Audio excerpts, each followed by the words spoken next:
Para mí es una profunda alegría estar en medio de ustedes. Y cuando el pastor Benigno preguntó ¿cuántos conocen al pastor Alejandro? Y solo levantaron unos cuantos la mano. ¡Wow!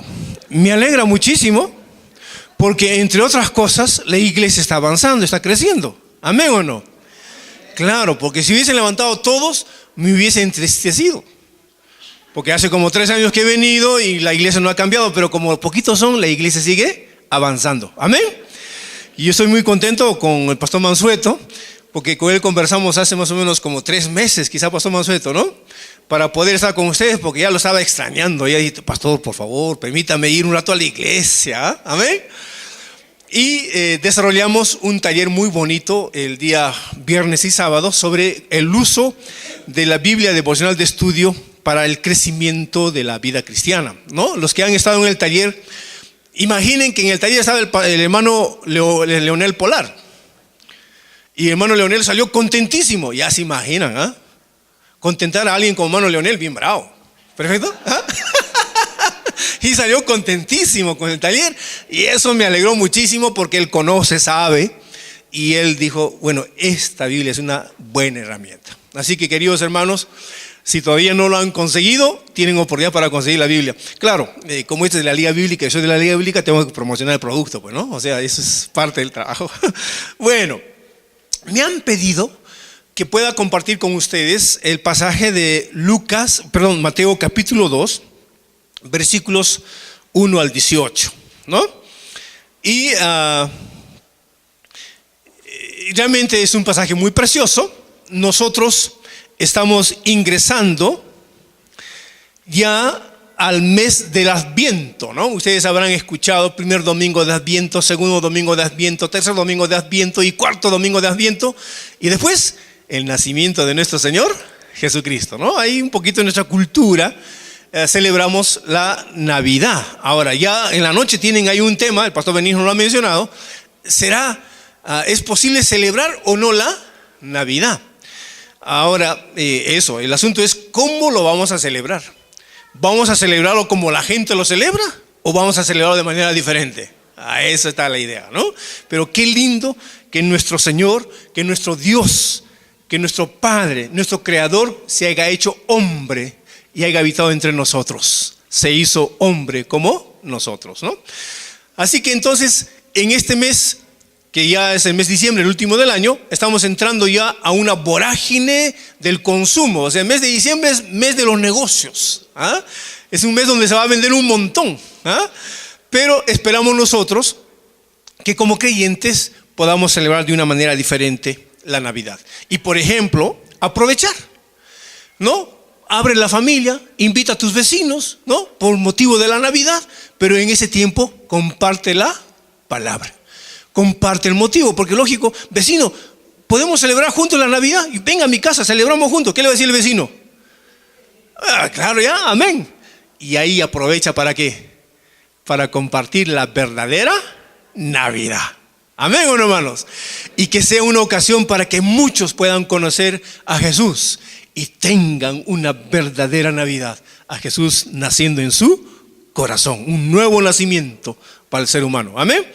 Entonces yo creo que hay que ir más allá de la religiosidad popular, hay que ir más allá de lo que la gente entiende, hay que ir a la palabra y que sea la palabra la que toque el corazón de las personas a través de ustedes.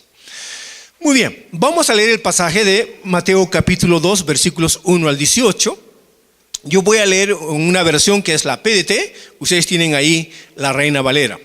Dice así: Jesús nació en Belén de Judea, cuando gobernaba el rey Herodes. Después de su nacimiento, llegaron a Jerusalén unos sabios del oriente y preguntaron: ¿dónde está el rey de los judíos recién nacido? Pues vimos su estrella cuando salió y venimos a adorarle. Cuando el rey Herodes oyó esto, se preocupó mucho, al igual que toda la gente de Jerusalén. Fue así como reunió a todos los jefes de los sacerdotes y a los maestros de la ley y les preguntó dónde iba a nacer el Mesías. Ellos le dijeron: en Belén, la provincia de Judea, porque eso fue lo que escribió el profeta. Y tú, Belén, de la tierra de Judá, eres importante entre los gobernantes de Judá, porque de ti saldrá un gobernante que guiará como un pastor a mi pueblo de Israel. Entonces Herodes llamó a los sabios y se reunió en secreto con ellos, averiguó el tiempo exacto en que había aparecido la estrella, luego les mandó a Belén y les dijo: vayan y averigüen todo lo que puedan acerca de ese niño, y cuando lo sepan, dice, avísenme para que yo también pueda ir a adorarle. Ellos oyeron al rey y se fueron. La estrella que habían visto salir iba delante de ellos hasta que se detuvo sobre el lugar donde estaba el niño. Cuando ellos vieron la estrella, se alegraron muchísimo. Entraron en la casa y vieron al niño con María su mamá, y postrándose lo adoraron. Abrieron sus cofres y sacaron unos regalos para él: oro, incienso y mirra. Después Dios les dijo en un sueño que no volvieran a donde estaba Herodes, así que regresaron a su país por otro camino. Después de que los sabios se fueron, un ángel del Señor se le apareció a José en un sueño y le dijo: levántate y huye a Egipto con el niño y su mamá. Quédate allá hasta que yo te diga, porque Herodes va a buscar al niño para matarlo.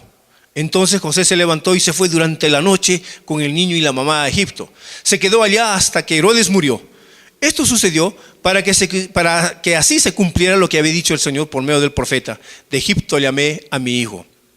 Cuando Herodes se dio cuenta de que los sabios del oriente lo habían engañado, se enojó muchísimo. Así que tomó en cuenta los cálculos que había averiguado con los sabios y mandó a matar a los niños varones menores de 2 años en Belén y sus alrededores. Entonces se cumplió lo que había dicho el profeta Jeremías. Se oyó un sonido de Ramá, un sonido de llanto y de dolor. Era Raquel que lloraba por sus niños y no quería que la consolaran porque ellos ya estaban muertos. Esta es la historia. Oramos. Padre querido, te damos muchísimas gracias una vez más por convocarnos aquí como pueblo tuyo, juntos en ese templo, a adorarte y reconocerte como Señor de nuestras vidas. Oh Padre lindo, ahora dirígenos un poquito a comprender tu palabra. Que tu Espíritu Santo nos dé palabra adecuada, que tu Espíritu Santo nos, Señor, ponga en nuestro corazón los sentimientos, ponga en nuestro pensamiento lo adecuado para comprender y entender lo que tú tienes para nosotros en esta mañana. Y al salir de aquí, oh Padre querido, podamos salir con las ganas de que otras personas puedan seguir conociéndote a través de nosotros. Padre, bendícenos. Oramos confiados en los méritos de nuestro Señor Jesucristo. Amén. Amén. Muy bien. Entonces hemos encontrado aquí una historia muy preciosa que nos relata Mateo. Y el evangelista Mateo, ¿no?, es alguien que escribe para los judíos. Y a diferencia de los otros evangelios, en este caso Lucas y Marcos, que son los sinópticos, Juan ya tiene otra característica, Mateo usa bastantes textos del Antiguo Testamento, ¿no? Y ustedes han visto en lo que hemos leído, ¿no? Trata de reforzar con citas del Antiguo Testamento. Ahí tenemos a Miqueas, Oseas, etcétera, para entender un poquito que Mateo, el público de Mateo, es un público de los judíos, un público en la cual Jesús va a estar en medio de los judíos. Él es descendiente de Judá también, pero también no solamente los judíos que están reunidos en Jerusalén, sino los judíos que están bien en la dispersión. Así que Mateo está pensando en todos ellos. Ahora, una característica de Mateo es que como él era cobrador de impuestos, y un cobrador de impuestos, ¿a quién se parece más o menos?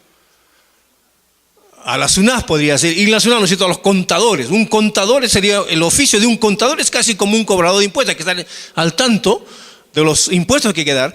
Y generalmente los contadores son muy detallistas. Si usted conversa con un contador, es muy detallista con las cosas, así nomás no se le escapa cualquier cosa, ¿no? Ese espíritu tiene Mateo, y él quiere colocar también, cuando narra el evangelio, ciertos detalles. Y el hombre y aquí en la lectura que hemos hecho, hay tantos detalles que nos gozamos al leerlo. Pero ¿cuál es la intención de Mateo? La intención de Mateo es provocar en los creyentes una manera distinta de vivir la vida. Y en este caso, vivirla como nos enseñó nuestro Señor Jesucristo, ¿no? Ese es el propósito de Mateo. Y yo creo que también en la perspectiva de Mateo tiene una perspectiva pastoral y misionera. ¿Pastoral por qué? Cuando se escribe Mateo, y usted hay que ver que el Evangelio de Mateo se escribe después de las cartas de Pablo, o sea, un poquito posterior todavía, y había cierta confusión y digamos una cierta desesperación en el pueblo judío, en los creyentes, sobre la venida de nuestro Señor Jesucristo. porque Él dijo, yo voy a volver, ¿no es cierto?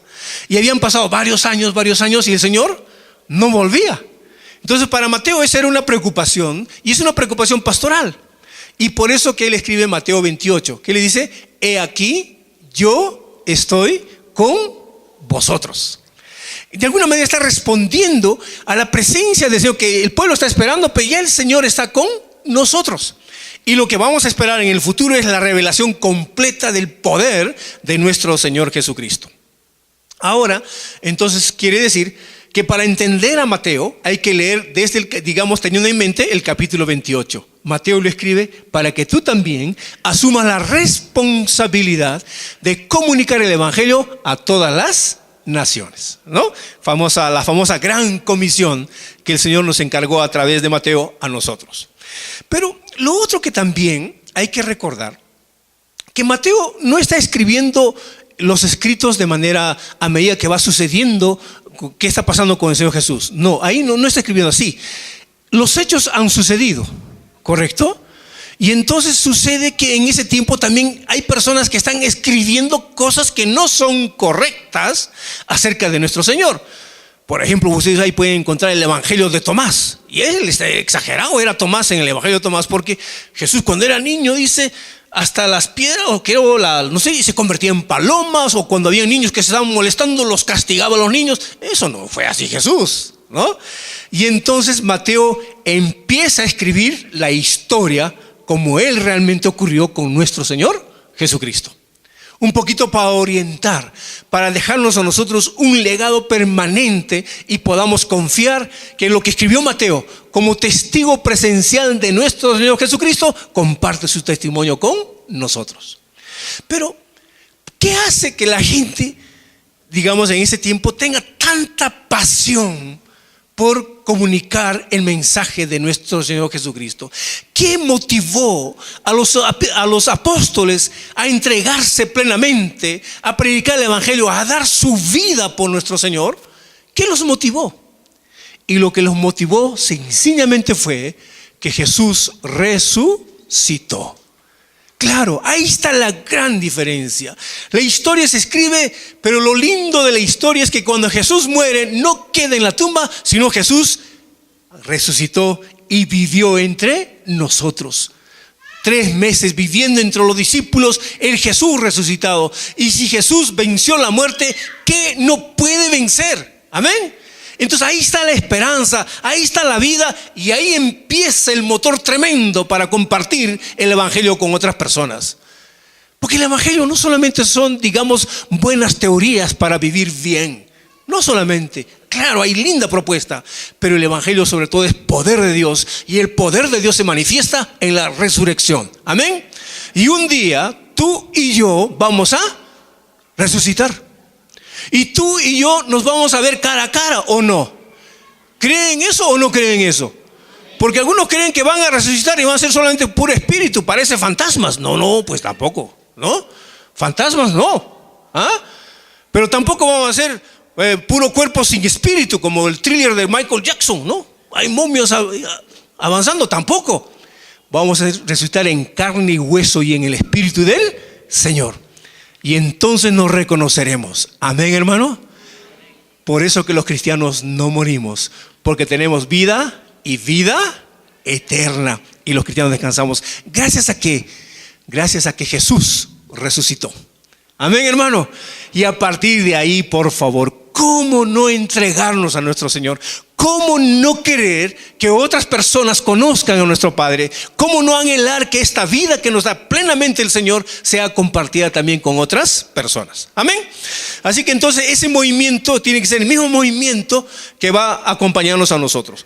Ahora, el pasaje que hemos leído en esta mañana lo he llamado un poquito, no sé, aquí creo que los jóvenes podían un poco estar más a tono conmigo. Lo he llamado como juego de tronos, juego de poderes aquí en este pasaje, porque vamos a ver 3 reyes, correcto, en este pasaje. El primer rey, ¿cuál sería? El rey Herodes. El segundo sería los reyes magos, y el tercero sería nuestro Señor Jesucristo, el rey de los judíos. 3 reyes en esta historia. Ahora, ¿cuál de los reyes va a dirigir tu vida? Vamos a empezar a analizar. Vamos a empezar primero con las noticias malas. ¿Qué les parece? Y luego comentamos un poquito las noticias buenas. ¿Amén o no? Y entonces empezamos con el rey Herodes, el rey malo, ¿no? Empecemos con las noticias así, mega pésimas para nosotros. ¿Quién era Herodes? Herodes era pues un títere del imperio romano. Porque Herodes va a hacer lo que el imperio le diga. Y es interesante que el emperador de Roma le puso un título a Herodes. ¿Y cómo lo llamó? A Herodes lo llamó como rey de los judíos. Así que ese título que le corresponde a nuestro Señor, como eso es lo que va a hacer Mateo, porque Mateo no dice el rey de los judíos Herodes, no, solamente le dice el rey Herodes, porque el verdadero rey de los judíos es nuestro Señor Jesucristo, ¿no?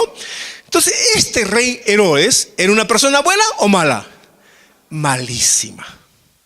Y malo incluso con su propia familia. Si algo se tenía que interponer con su poder, si algo se interpone con él, con su gobierno, sencillamente los mataba, los desaparecía, ¿no? Ese era el rey Herodes. Entonces, yo creo que cuando el texto dice Mateo, cuando escucharon a los reyes sabios decir, ¿dónde está el rey de los judíos que ha nacido? No solo se preocupó Herodes, sino dice el texto que se preocupó todo el pueblo de Jerusalén, estaba preocupado, ¿no? El rey de los judíos ha nacido. Y entonces yo creo que esto va, que el gobierno de Herodes muchas veces va acompañado también con el pueblo. Y esto es una lección, creo, para nosotros también. Porque el pueblo se merece los líderes que tiene.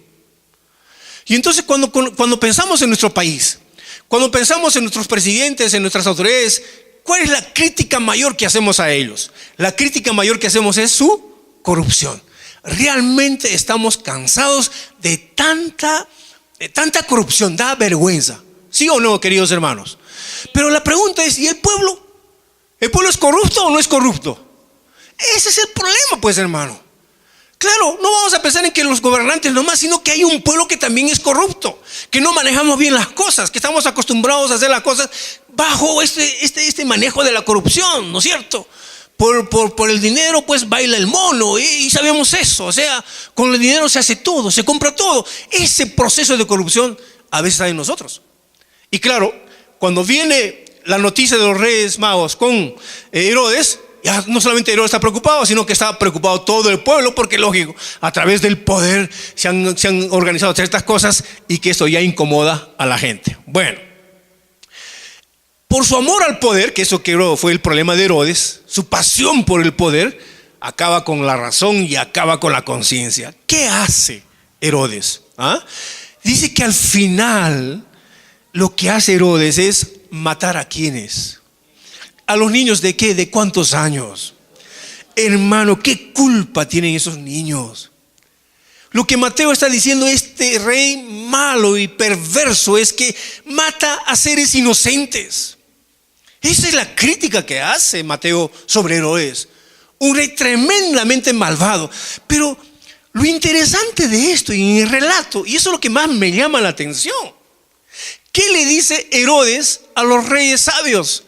Dice, por favor, averigüen dónde está el rey de los judíos. Y luego cuéntenme, ¿para qué? Para que yo vaya a adorarlo. ¡Qué sinvergüenza y mentiroso! Hay gente que usa el poder y le da todavía un sentimiento de religiosidad. No, que Dios va a jugar con nosotros, que Dios está conmigo, que Dios me acompañará. ¡Sinvergüenza! Porque lo que quiere hacer son sus propios deseos. ¿Y cuál era la intención de Herodes? ¿Adorar al Señor? Matarlo. Así que, querido hermano, hay que desconfiar de las autoridades cuando están medio religiosos. No, aguanta. Por sus frutos los conoceréis. Ahí el Señor nos da otra pista, ¿no? Para averiguar el liderazgo. Y a veces nosotros nos quedamos encantados cuando los líderes políticos mencionan unos versículos de la Biblia y decimos, qué bacán, ya ese hombre es cristiano. No, hermano, o sea, aquí dice Herodes que quiere adorar. No. Nosotros como creyentes tendremos mayor discernimiento en lo que van a hacer. Amén. Estamos un poco leyendo, ¿no es cierto?, lo que está pasando. Muy bien, por fin Herodes murió. qué bueno que los malos mueran lo más rápido, pero hay malos que duran toda una vida, pero el Señor los juzga, ¿correcto? Pero cuando Mateo relata sobre la muerte de Herodes, no es para recordarlo de Herodes, sino para datar una fecha más o menos exacta del nacimiento de nuestro Señor Jesucristo. Así que los historiadores pueden sacar más o menos la fecha cuando nació nuestro Señor Jesucristo. Y ese es un dato. El dato es la muerte de Herodes. Ya históricamente, porque la historia del pueblo judío no solamente está en la palabra, hay Flavio Josefo, etcétera, escriben sobre lo que fue Judá, lo que fue judío, y hay historias sobre el Imperio Romano, y uno puede encontrar varios datos históricos y puede asociar ahí el nacimiento de nuestro Señor Jesucristo. Amén. Entonces yo creo que por ahí vamos trabajando. ¿Nos quedamos con Herodes o pasamos a los otros reyes? Mejor pasemos por otros reyes más buenos. Herodes no es para imitarlo. Y cuidadito con el liderazgo. Eso vamos a sacarlo un poquito más adelante. Muy bien. Los otros reyes que me parecen muy interesantes son los reyes magos. Una cosa muy, muy, muy interesante como lo relata Mateo. Ahora, lo interesante aquí es que esta historia solamente está en el Evangelio de Mateo. No lo van a encontrar ni en Lucas ni en Marcos. Solamente en Mateo. Claro, Mateo tiene la perspectiva, miren, el evangelio. Otra cosa para entender el Evangelio de Mateo es la perspectiva del reino. Una línea, digamos, hermenéutica para comprender lo que quiere Mateo es el reino de Dios. Y él va a insistir constantemente sobre el reino de Dios. Y un detalle aquí va a poner los reyes magos, porque van a venir a adorar a un rey que tiene su reino ahora en medio de nosotros, que es el rey nuestro Señor Jesucristo. Muy bien. ¿Cuáles son los antecedentes de los reyes magos? Aquí esta gente estaba dedicada al conocimiento. Entonces estos reyes sabios muchas veces eran dedicados a la filosofía, al conocimiento humano, eran también sacerdotes, pero en este caso específico eran unos, ¿qué eran? Astrólogos, claro. ¿Por qué? Porque están leyendo la naturaleza, conocen las estrellas. Y esta gente era muy, pero muy inteligente. Ahora, para que entendamos un poquito, cuando uno hace un turismo a Cusco, soy cusqueño, hermanos, perdón por eso, ¿no es cierto? Amén, Cusco es lindo. Cuando uno va a Cusco, uno puede sorprenderse de la maravilla de lo que hizo el imperio incaico. Pero el imperio incaico, por ejemplo, uno va a Moray, un lugar para visitar, y ese era un centro, digamos, de adoración.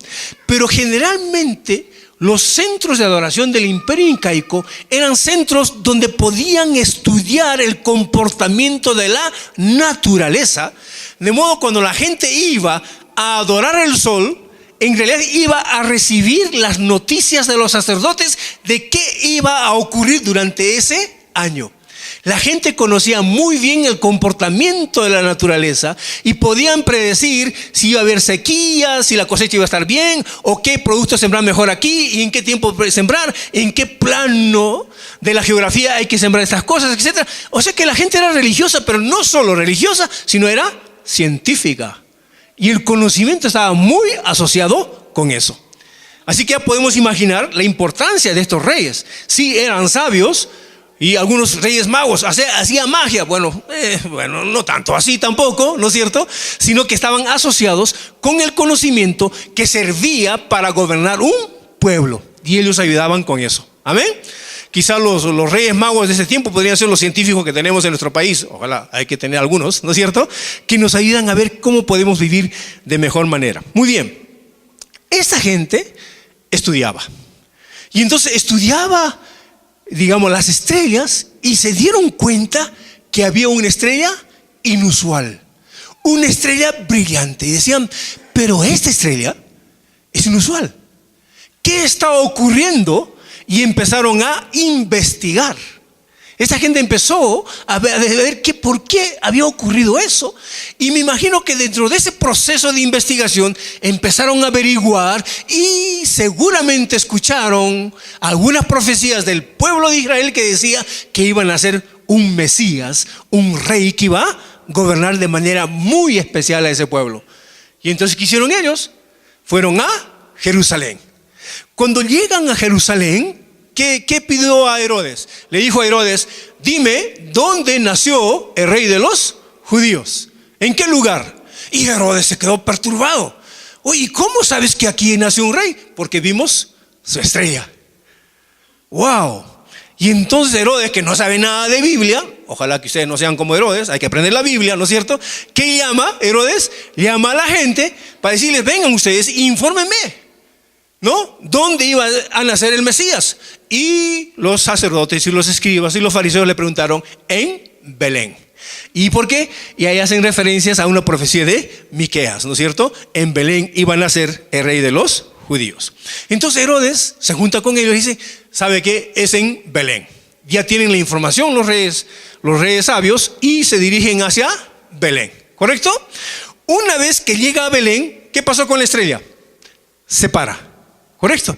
Y la estrella habrá alumbrado directamente donde estaba naciendo nuestro Jesús. ¿Así habrá sido? ¿O es que los Reyes Magos, una vez que se detiene la estrella, empiezan a ¿qué? A investigar la zona donde se detuvo la estrella para ver dónde estaba el rey de los judíos? Y claro, o sea, otra vuelta, la investigación, el conocimiento, el averiguar, es algo que tenemos que aprender de ellos. Y de esta manera, haciendo un proceso de investigación, logran dar, digamos así, llegan al objetivo y se encuentran ¿con quién? Con el rey de los judíos, nuestro Señor Jesucristo. Y dice que cuando lo vieron, ¿qué hizo los reyes? Lo adoraron. Es interesante. Mateo dice que los reyes fueron donde el rey Herodes y dice que lo adoraron a Herodes. ¿Los magos adoraron a Herodes? No. Y la manera especial que relata Mateo es que cuando ven a Jesús, ¿qué hacen los reyes? Lo adoran para reconocer que Jesús era superior a ellos, y como Mateo, para reconocer al verdadero rey de los judíos que había nacido en medio de nosotros. Amén. Entonces yo creo que aquí uno puede ver que ellos reconocen la dignidad de nuestro Señor Jesucristo, y entre las cosas que ellos ofrecen, ¿qué ofrecen? A ver. Oro, indicando un poco su reinado; incienso, un poco su sacerdocio; y mirra, porque él es un ser humano, va a morir, va a ser embalsamado. Un poco las figuras que tenemos de oro, incienso y mirra, ¿no es cierto? Pero creo que también es la provisión de Dios para el nacimiento de nuestro Señor Jesucristo. Porque ustedes recordarán en la lectura que cuando los reyes adoran a nuestro Señor, y luego el Señor le dice a los reyes que tienen que irse por otro lugar y no volver a Herodes, y Herodes se fastidia, ¿no es cierto? Y eso ya vemos cómo él manda a matar. ¿Qué hace el Señor con la familia de José y María? Dice que tienen que huir. Se tienen que ir a Egipto. ¿Y con qué plata van a ir a Egipto? ¿Ah? Esa huida así nomás no se huye. ¿O cómo creen que se huye? ¿Con nada, sin nada? Entonces uno pregunta: ¿con qué plata se van a huir? Con el oro que han recibido. Pues ¿para qué está el oro? ¿Ah? Ahí están los recursos que Dios provee. ¿Amén o no? Entonces, claro, porque después tienen que huir a Egipto, y ellos tienen el dinero que Dios ha provisto a través de los reyes para suplir las necesidades que esto implica, porque no sabemos cuántos años se quedaron en Egipto. O sea, puede ser 1 o 2 años. ¿Y con qué iban a comer? ¿Con qué iban a hacer? Pues, ¿qué tenían? Oro. Ahí está nuestro Señor, muy sabio en proveer lo que su hijo necesitaba, que la familia del Señor necesitaba. Amén, hermanos. Entonces ahí está la perspectiva. Muy bien. Lo interesante aquí también es que hay 2 cosas, y quizá un poquito más vamos a enfatizar al final. Es el conocimiento. Creo que el conocimiento es muy importante. Muchas veces la fe cristiana se ha divorciado con el conocimiento, creyendo que estudiar en la universidad, que la ciencia contrapone con la fe. No, de ninguna manera. Creo que el conocimiento debe ser un espacio para entender y comprender mejor quién es nuestro Dios. ¿Amén o no? Porque dice el Salmo: los cielos cuentan la gloria de Dios, y el firmamento anuncia la obra de sus manos. Entonces yo creo que el conocimiento y la ciencia ayuda a reconocer que todo lo que vemos, que todo lo que está en medio de nosotros, no puede ser sino la obra de un ser tan grande como es nuestro Dios. Amén. Así que te animo a seguir estudiando, no solamente la palabra de Dios, estudia nuestro pueblo, estudia varias cosas, hermano, sabiendo que ese conocimiento nos ayuda a entender un poco más quién es lo maravilloso que es nuestro Padre. Amén. Lo otro, la gente no está ajena a lo que Dios va a hablar. Los reyes magos no tienen esa experiencia de comunicación como lo tiene el pueblo judío. Y a veces el pueblo judío, siendo el pueblo escogido por Dios, escucha a Dios pero no le hace caso. Pero Dios también se comunica con los Reyes Magos. Dios le habla a los Reyes Magos. Quizá la diferencia es que los Reyes Magos no mantienen una comunión con el Señor, pero Dios les habla, ¿correcto? Y Dios puede hablar a las personas que no son creyentes. ¿Puede o no puede hablarlos? ¿Qué dice? Claro que sí.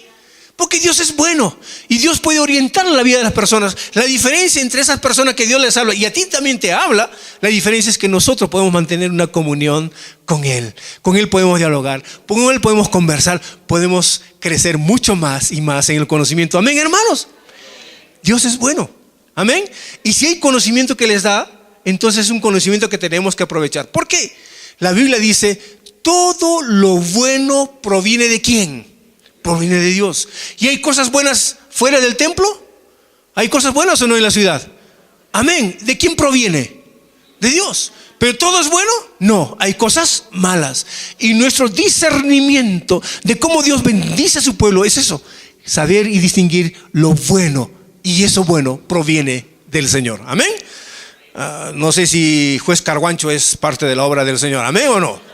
Bueno, algunos que no son apristas dicen, aleluya, ese es un instrumento. Bueno, amén, amén, correcto.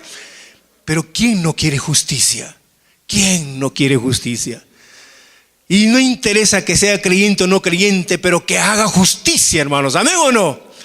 Porque eso ama el Señor. Amén. Y ojalá que los creyentes nos podamos comportar a la altura de lo que somos, ¿no? Muy bien. Vamos entonces ahora a estudiar un poquito a nuestro verdadero rey de los judíos, ¿no? Y nuevamente, como digo, el énfasis de Mateo es que cuando uno lee Mateo va a reconocer que el reino de Dios se ha acercado, que el reino de Dios empieza aquí y ahora, y este reino empieza con un rey. ¿Quién es el rey? Nuestro Señor Jesucristo. Y queridos hermanos, creo que esta perspectiva nosotros tenemos que estar bien claros, porque muchos estamos pensando, por ejemplo, digo así, que estamos pensando en el cielo, y el cielo pareciera un lugar que no es este lugar. Pareciera que el cielo es otro lugar en el cual todos nosotros nos vamos a ir y vamos a abandonar esta tierra, vamos a abandonar esto. Eso no es, yo creo, una perspectiva correcta. Porque si el reino de Dios se ha acercado, está en medio de nosotros, ¿se ha acercado para que se vaya o para que se quede? ¿Qué dicen ustedes? ¿Se ha acercado para que se vaya o para que se quede? Para que se quede. Y para que el reino de Dios aquí avance hasta la consumación y todos puedan reconocer que Jesús es nuestro Señor. Y de alguna manera, aquí los cielos y la tierra, porque eso termina Apocalipsis con cielos nuevos y tierra nueva, la diferencia no es que va a haber otras cosas en el cielo, otras cosas, otro reino, no. La diferencia es que esta misma tierra que nosotros vemos va a ser renovada, va a ser transformada. Los cielos que conocemos va a ser renovado, va a ser transformado. ¿Qué no va a haber? No va a haber más pecado, más injusticia, más maldad. Eso no va a haber. Eso va a ser totalmente erradicado de los cielos y la tierra que Dios ha creado. Amén, hermanos, ¿o no? Y eso me compromete a amar más lo que Dios ha creado. Amén. Entonces, ¿quién está malogrando la creación? ¿Quién está malogrando? El diablo. Y entonces el diablo es un inquilino aquí precario en nuestra creación. Es un inquilino que no le corresponde, ¿o no? Es un inquilino precario, ¿no? ¿O no? ¿Le pertenece la tierra al diablo? No, eso le pertenece a Dios, pero está aquí. Es un inquilino que no le pertenece nada. Pero yo además digo que también no solo es un inquilino precario, sino que el diablo está con orden de desahucio. Eso va a ser el Señor. Y lo va a sacar de aquí completamente. Amén, hermanos, ¿o no? Porque este cielo y esta tierra le pertenece a nuestro Dios. Y los cielos nuevos y la tierra nueva será donde mora la justicia, la paz y el amor. ¿Cuántos anhelamos eso en nuestro país? Amén. Y eso vamos a vivir aquí y ahora. Y lo vamos a expresar desde ahora. Y vamos a vivir desde ahora desde esa perspectiva. Por eso lo adoramos y lo alabamos. Porque lo que estamos viendo y lo pequeño que se manifiesta aquí, poco a poco va a ir creciendo hasta la plenitud de nuestro Señor. Muy bien. Hay un lugar específico donde nace nuestro rey, ¿no? Y ese es en Belén. Y como le dice Miqueas, ¿no? Y tú, Belén, ¿no? Serás testigo de algo tan grande. Pero a la vez también nuestro Señor Jesucristo viene y nace en una familia. ¿Y quién es la mamá? María. ¿Quién es el papá? José. Mateo es interesante cuando relata, porque cuando dice los reyes magos vieron a quién. Vieron a Jesús. ¿Y a quién más? Y a María. ¿Y Josecito? ¿Y por qué no mencionan a Josecito? Porque me imagino que está ahí. O Josecito, ¿dónde está Josecito? Es que en la perspectiva del reino, la mamá del rey o la madre del rey tiene mucha importancia. ¿Correcto? La mayor importancia justamente en la cultura judía es la mamá del rey. Y por eso Mateo va a hacer ese, para que vean una vez más, cómo es que Mateo tiene que interpretar y conocer y acomodar bien y señalar bien lo que está ocurriendo. Por eso que no nos menciona a José. Pero José, por favor, ¿quién va a arreglar la huida? ¿Quién tiene que ver los preparativos para la huida? ¿Cómo llevar a María con el censo que usó Herodes para censar al pueblo y los llevó? ¿Quién tenía que hacer todos los papeleos? José era un hombre sufrido, por favor. Se sacaba también, como digo, se sacaba el ancho por la familia, ¿o no, hermanos? Aunque aquí en el relato no aparece Josecito, pero ahí está José, entregado totalmente con la familia. Pero lo que queremos ver aquí, yo creo que eso es. Yo creo que la familia es un ambiente precioso y adecuado para transmitir la fe. Y hermanos, ustedes que tienen familia, que sea esa familia donde los niños que nacen sean niños que entiendan y comprendan lo que el Señor quiere para cada uno de nosotros. Amén. No hay mejor manera que tener a los papás como los primeros evangelistas, como los primeros que comunican las buenas noticias a sus hijos. Y qué lamentable que en la familia los papás sean lo menos que hacen es eso, que delegan la tarea de comunicar el evangelio a otras personas, que delegan la tarea de comunicar el evangelio, digamos, a la escuela dominical, cuando tu labor principal como papá y mamá es transmitir a tus hijos las verdades del Señor. ¿Cómo estaba educando a María, a Jesús? ¿Cómo estaba ahí José con nuestro Señor Jesucristo? Claro, acompañándolos, ¿no es cierto? Ahí viendo cómo Dios se manifestaba en la vida de ellos. Amén, hermanos. Esta familia preciosa es una prefiguración de la familia que tú puedes tener en tu casa. Amén, hermanos, ¿o no? Ese es, yo creo, el llamado que Dios nos hace. Claro, Mateo dice que después que tienen la visita de los judíos, de los reyes magos, ellos tienen que huir hacia Egipto, ¿no? Y la huida a Egipto no es nada raro. Yo creo que para la cultura judía, Egipto era un lugar seguro para que las órdenes de los reyes no lleguen hasta ahí. Es casi como un lugar seguro que ellos optan, y por eso que van hasta Egipto. Pero para Mateo, eso también es parte de una profecía. Y dice, y de Egipto llamé ¿a quién? A mi hijo, ¿no? Mateo lee de una manera excelente el evangelio.